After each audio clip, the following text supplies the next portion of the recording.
last Wednesday night. Away from our tour of the temple, as Ezekiel's being taken through and shown the measurements of. And I think we got to around there. I don't have a verse reference for you necessarily. Let's see, I think it's 619 or 609. Okay, the inner court, Ezekiel 40, 47, 40, 49. Okay. Inner court. The altar was burnt offering.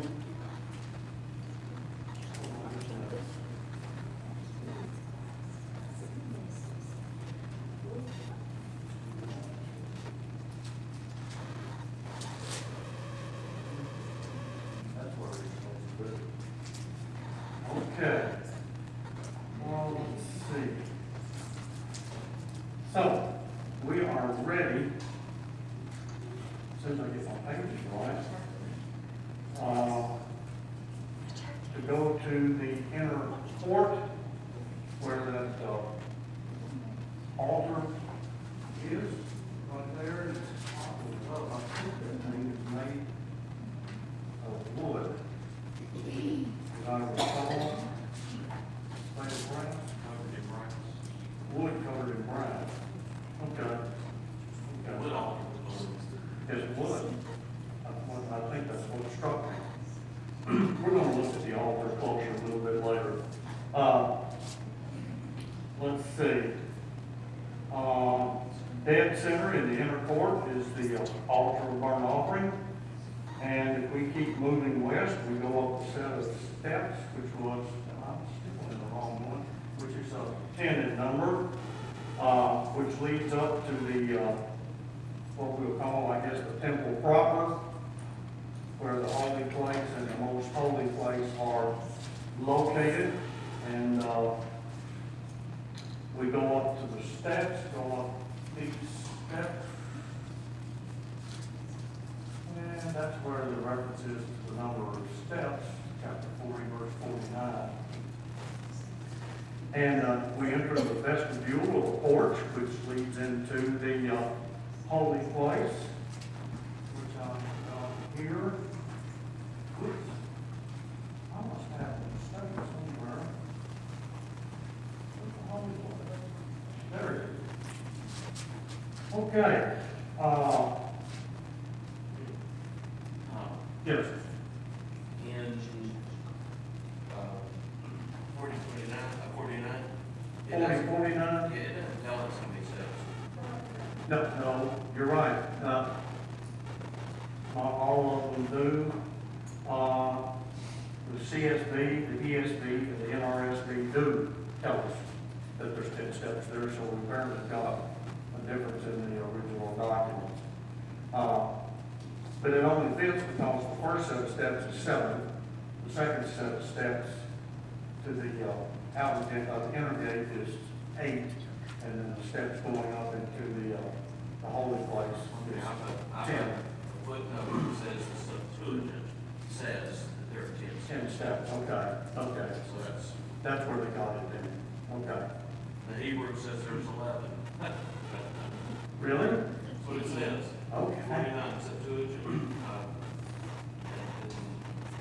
Hebrew says 11. And yours didn't translate it at all? Okay. All right. Let me see if I can find one where it's got the wall. Yeah, that wall is 10.5 feet thick. The same thickness as the wall going around the entire perimeter of the complex. Let's see, there it is, 41.5. You measure the wall of the temple, and it was 10.5 feet thick. And outside this wall, on the north, west, and east sides, which are listed here as 30 sides sides, are 30 chambers where the priests eat the sacrificial meals. You remember the priests get their share of sin offerings, grain offerings, and guilt offerings, sometimes called trespass offerings. And since they don't have any inheritance as far as land is concerned, that's the only way the priest can eat. The Levites, the same way. That's how they live. The holy place is 70 feet by 35 feet. Let's see. I think that's Ezekiel 41:2. With 70 feet, right, 70 feet, and the width was 35 feet, so it's a pretty good size enclosure in there. Let's see, the only thing mentioned as being in it is a wooden altar. No, that's where I got it from. Well, the altar of incense was wood, was acacia wood covered with velvet originally. Okay, but in this description, there is no incense altar. This is the one inside the, Yeah. well, that's not the burnt offering. Yeah. The burnt Hold offering on was just a done. minute, hold on just a minute. Okay, 4122. Let me go, let's look at interior, it's got it labeled here, interior wooden structures, all the decorations on the wall, and so on and so forth. It said, verse 22, the altar was made of wood 5¼ feet high and 3½ feet long.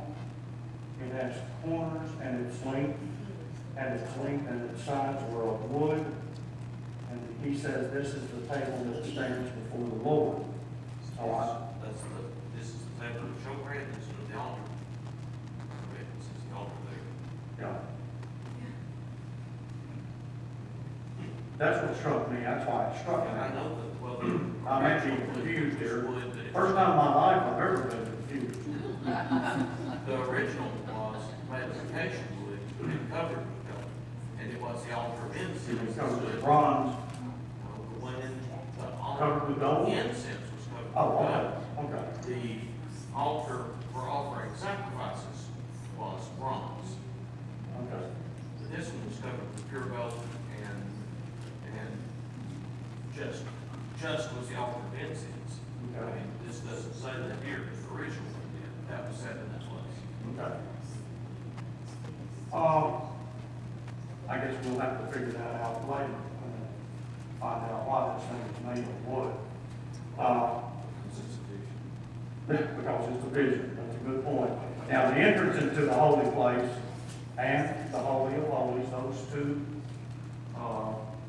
two rooms, I don't cooperate. Right there, are, the entrance on both of them is swinging doors.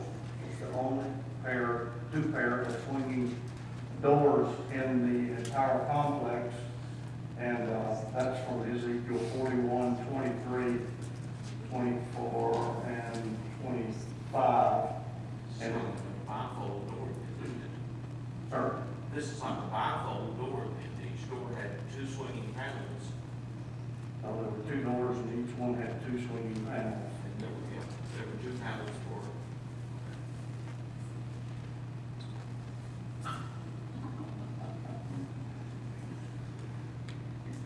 Okay. All right. The Holy of Holies is 35 by 35 feet square. The entrance is more narrow than the entrance to the holy place, and you can see that by looking up there. You can see that well. And the fact that the entrance into the porch of the temple is 24½ feet. The entrance into the holy place is 17½ feet, and the entrance into the Holy of Holies is 10½ feet. So the closer you get to the Lord, the more narrow the doorways get.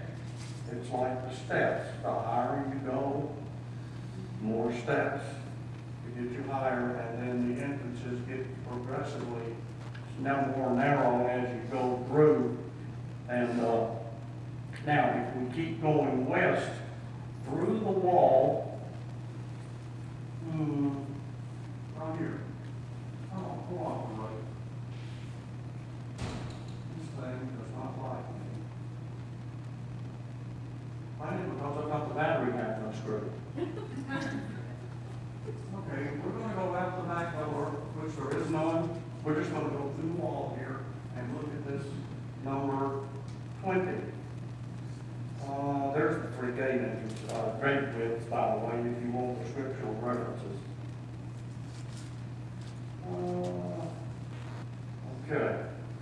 If we keep going west and go through the west wall of the Holy of Holies and through the west section of the wall surrounding the temple, we come to another building, which is mentioned in 41:12, and guess what it's called? The building.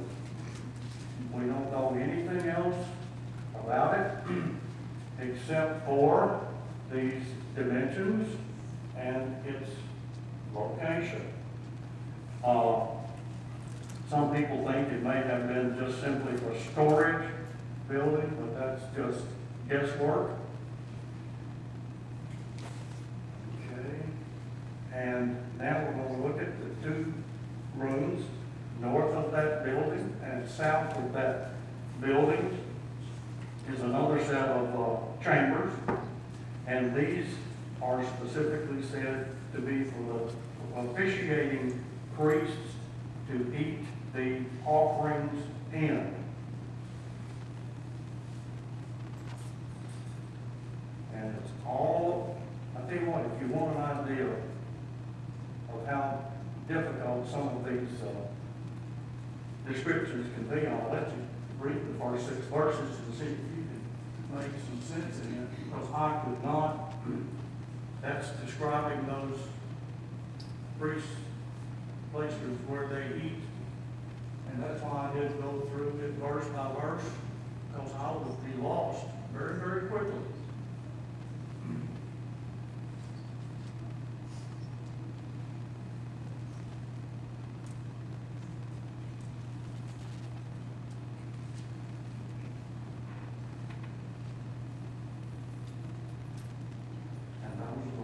Verses describing the last rooms we just saw. And the purpose of these rooms is in verse 13 and 14, these 2 rooms. They are the holy chambers where the priests will approach the Lord, will eat the most holy offerings. There they will deposit the most holy offerings, the grain offerings, sin offerings, and guilt offerings, for the place is holy. Once the priests have entered, they are not to go out from the holy area to the outer court until they have removed the clothes they minister in, for these are holy. They are to put on other clothes before they approach the public area. Now, when it talks about in verse 14, once the priests have entered, it doesn't really should be a break between verse 13 and 14. Because we left the information about those 2 rooms. He's just saying once the priests have entered the temple complex and into the temple itself, then from there, once they've gone into the holy place or the most holy place or the court around them, then they must change clothes, basically, before they go back out, because their clothes are considered holy. That is one of the key words that runs throughout this description of the temple. End of the tour. No charge. No charge. Any questions on what we've looked at?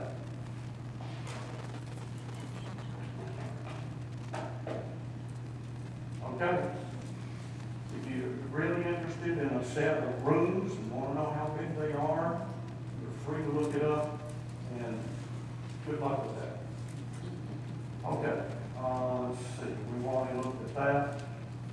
that was the only two verses in those four verses, in chapter 40, 41, and 42, that to me were really worth going into and discussing, because of the rest of it was so much in detail that I frankly did not understand it.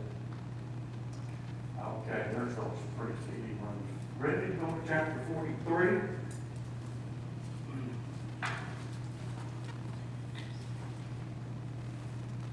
Okay. As far as I can tell, we are still in the vision and will be till the end of the book. He led me to the gate, the one that faces east. You know which one that is. The outer gate that he came in by, okay? And I saw the glory of the God of Israel coming from the east. His voice sounded like the roar of a huge torrent, and the earth shone with his glory. The vision I saw was like the one I had seen when he came to destroy the city, and like the one I had seen by the Chebar Canal, or the river Chebar. Actually, it was a canal, man-made. And when I saw that, I fell face down. The glory of the Lord entered the temple by way of the gate that faced east. Then the Spirit lifted me up and brought me to the inner court, and the glory of the Lord filled the temple. And I think Ezekiel's audience would have remembered that Yahweh had left the temple through the same gate. You remember in chapter 11, I believe it was, he did it in 3 steps. He ended up on the Mount of Olives, just to the east of Jerusalem, and then what happened to the city? It was destroyed. He said, remember, he said, you have polluted my house so badly that I have to leave. And now, after the city has been destroyed, and it's actually, I think, 14 years after that date, if I remember correctly, the vision is 572. The city was destroyed in 586. So 14 years have elapsed since the city was destroyed. And in this vision, and for encouragement for God's people, now we see the same thing we saw in chapter 1, which was what? The wheels in a wheel spinning around, the globe, all the magnificence. Remember the video we saw? He said this vision was just like that one. And it was also repeated in the chapters, I think it's 8 through 11, when he left the temple because of the sin of his people had become so great that he could no longer live there. And this God's entering this temple means that he has put his divine mark of approval on it. He's looked at the house and says, I like this house. It meets all my holy requirements. So he moves back into the house because it is holy, and he wants it kept that way, and that is emphasized in verse 2. We talked about the cherubim and the wheels, and the glory of God was coming from the east. And here's the figure. It had been 18 and a half years since Ezekiel had seen the vision of the departure of the Lord leaving the temple, chapter 10, 19, and 11, 22, and 23. It's been a long time.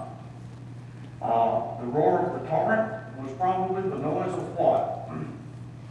The wheels spinning and all the glory that shone around that.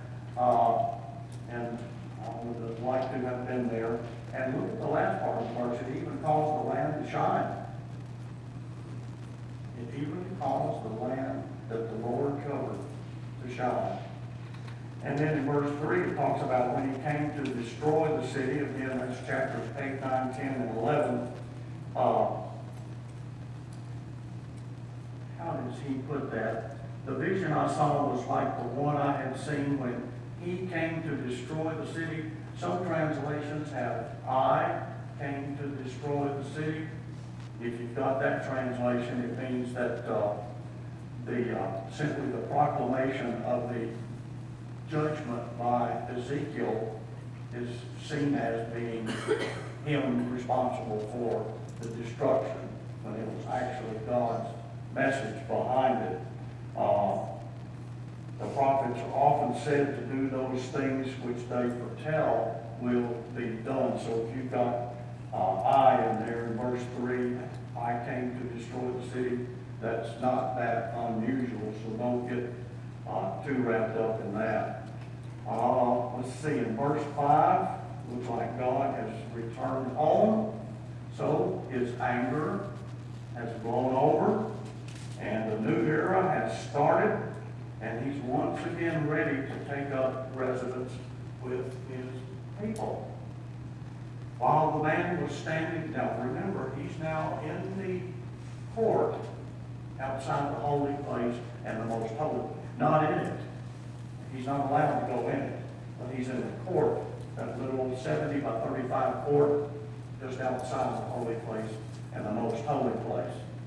So while the man was standing beside me, I heard someone speaking to me from the temple that is inside the holy place, or the most holy place, one of the two. He said to me, Son of man, this is the place of my throne and the place for the soles of my feet, where I will dwell among the Israelites forever. The house of Israel and their kings will no longer defile my holy name by their religious prostitution and by the corpses of their kings at their high places.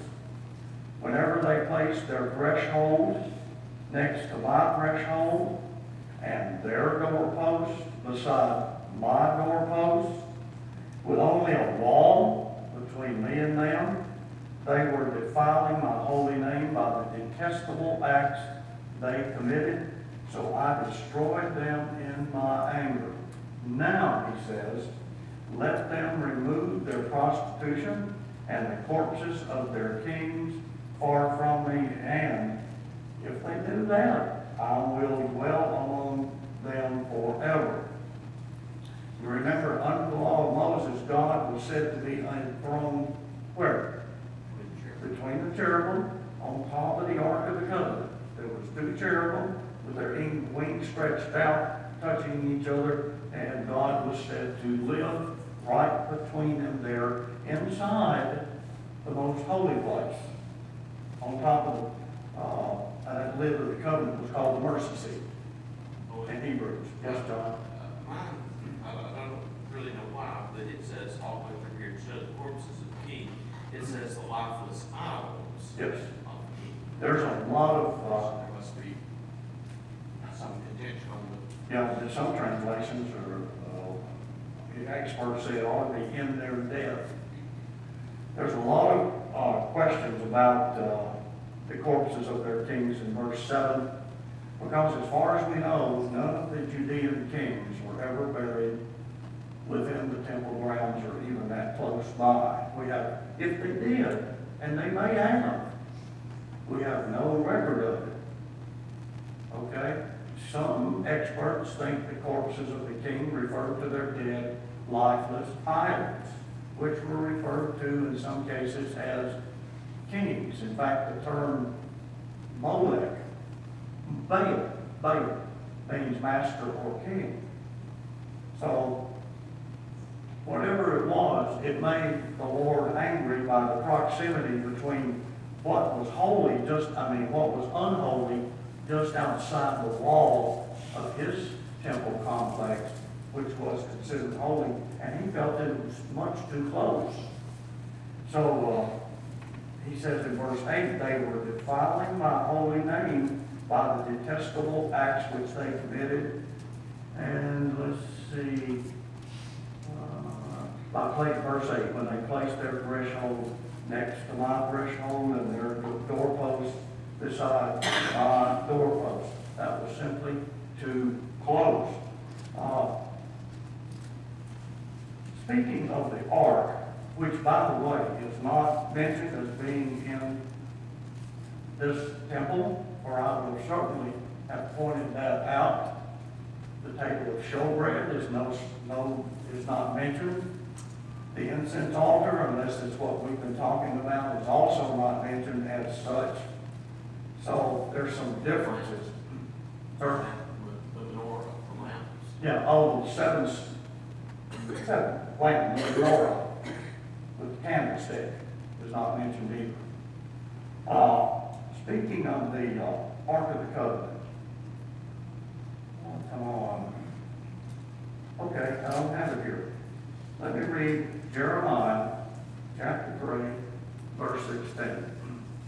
Jeremiah writes, "It shall be in those days when you are multiplied," he's talking to Israel, "when you are multiplied and increased in the land, declares the Lord, they will no longer say, quote, the ark of the covenant of the Lord, unquote.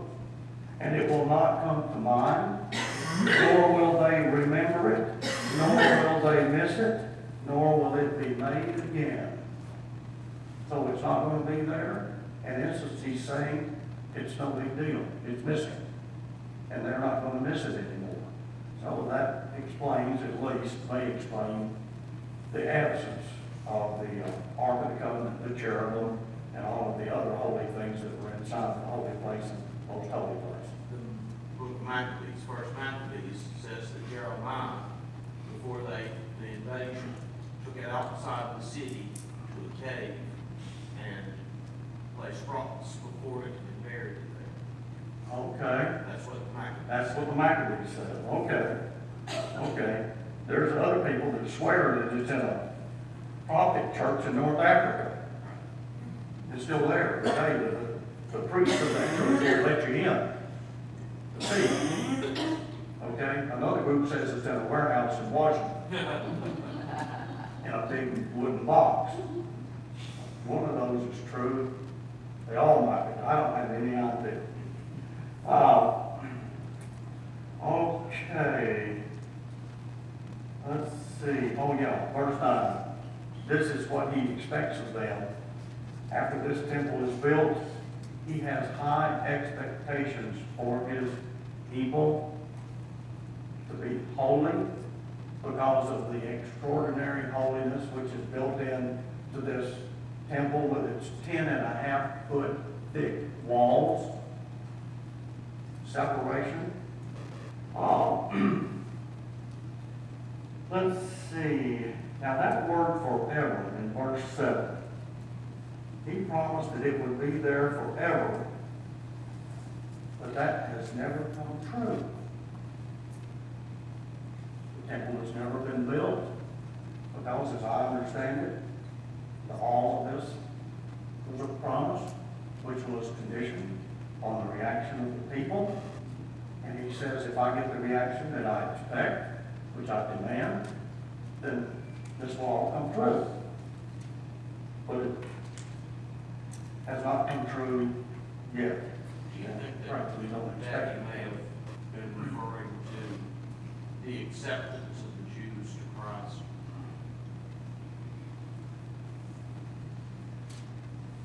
No. Okay. Okay. Maintain that had they accepted him, that things would have been very different. Oh, they would have. Oh, it would have been radically different. The whole course of history would have been changed had the Jews said yes to Jesus. Oh my goodness. Yeah, but then you may not have I'm sorry? been, you may not have been crucified then. Well, if they had accepted it, they wouldn't have crucified him. Right, but he still needed to be crucified when it's fulfilled. According to Isaiah, he was going to be crucified. It was all prophesied that it was going to happen this way. And it did. Let's see.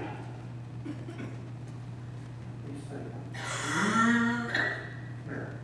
Okay. I think what, it's 5 minutes still. Let's stop right there. Any questions? 9, 4, 19. Remind me the first thing, and I forgot to do it tonight, and I've got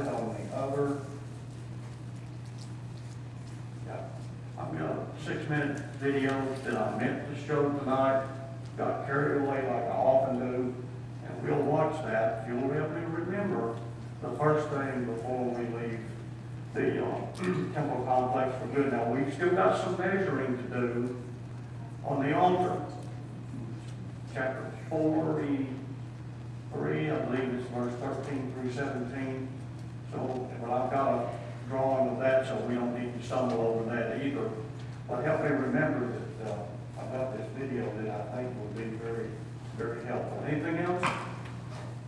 Let's pray. Father, we thank you for your grace and your mercy, especially tonight for your love. Help us to take that love and reflect it to those around about us, and help us to live so as to be holy as you are holy. In Jesus' blessed name, amen.